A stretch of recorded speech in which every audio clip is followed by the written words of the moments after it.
How you doing, everyone? My name is Ryan, and this is Ade, and this is another edition of Box Talk. We're continuing with November Madness, the Knockout November. We've got Vic Darchinyan versus Nonito Donaire in a rematch.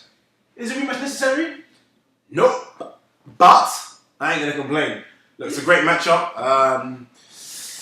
So I can't complain about it. I mean, it's more about Nonito Donaire than Darchinyan in this one. Nonito Donaire obviously went up in weight. He was running through everyone. Literally, no one got past the fourth or fifth round against him. He fight Redondo, and everyone was like, I was split on it, and Redondo gave him a boxing lesson. Yeah.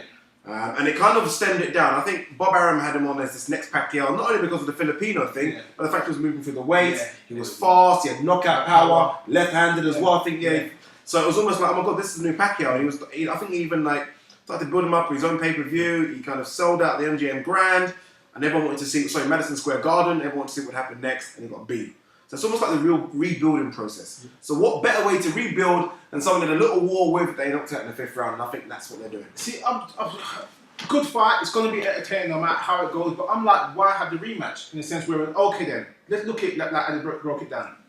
He was going through a knockout spell, knocking everyone out. Then he had a couple points decisions which went kind of dreary and everything, and everyone felt, oh, he's a boxer more than a puncher. Yeah. And then when that, it looks like Aaron was trying to recreate him as a puncher again by going for a knockout victory. Yeah. He lost a fight against a highly decorated amateur fighter and now current world champion in Redondo.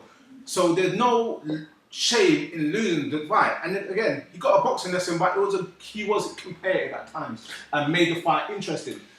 I think so. Why rehash and go for a fight you've already dominated before? Was it like a beating, like you needed a mental thing? It wasn't so much beating, but I think when you're someone like Nonito Donaire that was on this ridiculous tear, and it was a ridiculous tear. He was moving through the weight classes. He looked good. He looked strong.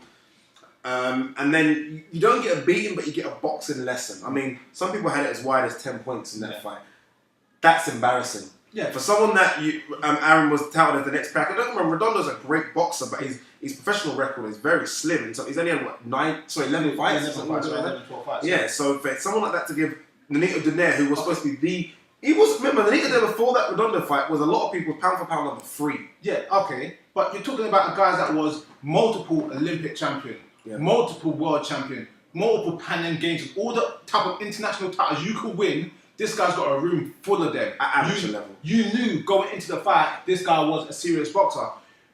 Donaire put him down in the fight as well. Yeah. So, if you're looking at pros and negatives, you could go home and say, look, I did put the guy down, I did this, I did that. Why have such as much as a good match, why the build-up process for it? Let's be honest about a couple of things here, because we've almost kind of forgotten the other side to this. Darchinyan ain't no bum. No, he's not. Definitely not. Darchinyan ain't no bum. He'll go. I mean, if Donaire's fragile in this fight, if Donaire does, is punch shy in this fight or shows any weakness, Darchinyan's the man to kind of capitalise on it. So we got a good fight. Yeah. And like you said, this is November Madness. Anything can happen. But we got a good matchup. No, it is a good matchup. I can't see the result changing much from the first fight. In theory, it comes to mind of another rematch we had recently when we had Kell Brook versus Carson Jones 2. It was a rematch that was not really necessary for the rematch, and it was just going through the motions in a sense. And I feel this fight's going to be going through the motions where Donaire's going to come out, he's going to box long, set up to put him at the end of the right hand, and take him out in the mid-rounds again. Maybe not as quick as last time, but I haven't seen no growth in either fight or any changes to warrant a rematch. Another thing you've got to think about though, although it's a rematch, with a lot of the recent rematches we've seen, Kell Brook being one of them, that was the next fight. Remember this fight, I think he fought Darchinyan, 7 or 8 fights ago. So they've let a bit build. And also another thing is that obviously remember him fighting Redondo was him going up in weight to try and fight Redondo. Now he's coming back down to the natural, I say natural weight because he's moved up so many different weights. Now he's coming back to a weight that's a lot more comfortable at. So that could be another thing as well. Maybe they want to try and stick him at that weight. I think the idea of him going through weights, so talking about him, if we beat Redondo down to 130. They were trying to move this guy because he's got a bit of height to him as well. They're trying to move him up through the weights. And I think that's going to slow it down a little bit. And I think they're just starting again. I think it's a good little matchup. Yes, I understand the arguments about what's the point and all this. But look, if Nonito Donaire, like I said, if he's caught slipping, Darchinyan's the man to capitalise on it.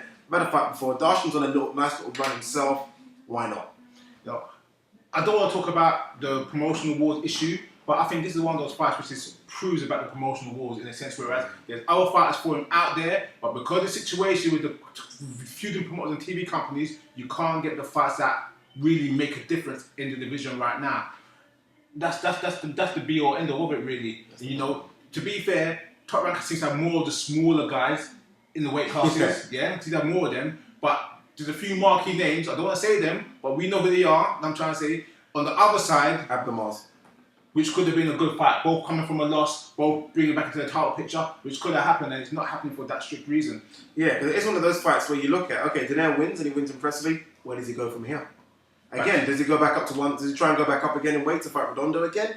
I mean, does he call out a Carl Frampton, a Scott Quigg? What happens next for him? Yeah. That's the problem. That's what's going to happen. If he wins this fight, which I'm sure he will either go on a world tour and fight one of the European guys, or he'll go straight to Redondo because there's literally nowhere else to go because he's beaten majority of the guys in the division, and the guys that he wants to fight, he can't fight due to promotional issues. It's true. I mean, there's a good shout for him fighting, even if he goes up and weight again to fight Kiko Martinez. Yeah. I think he's got the IBF title that way. They're trying to get Carl Frampton to fight him.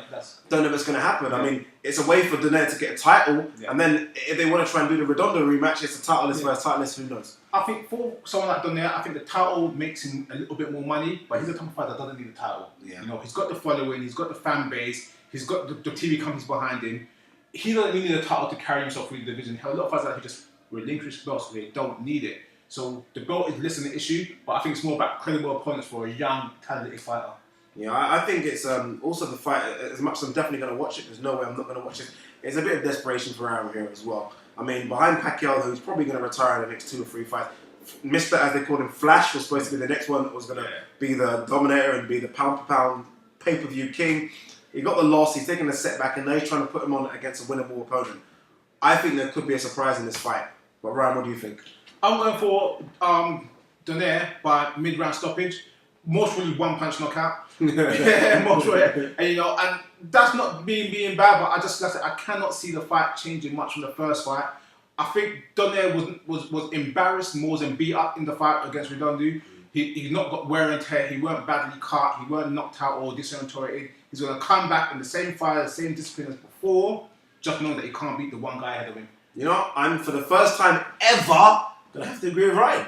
I think Donaire didn't take any punishment for Redondo. Yeah, he got a boxing lesson, but Redondo's like an amateur puncher. He doesn't really bang that hard.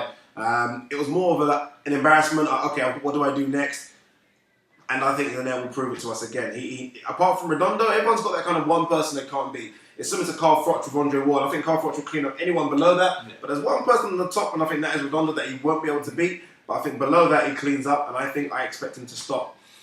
Similar, really, 5th or 6th round, one punch, KO, see you later. But guys, what do you think? I mean, are we overreacting here? I mean, is it a good matchup? Is Darchinyan proved from the first KO when he lost to Donaire that he's a lot better now? Is Donaire maybe even slipped a little?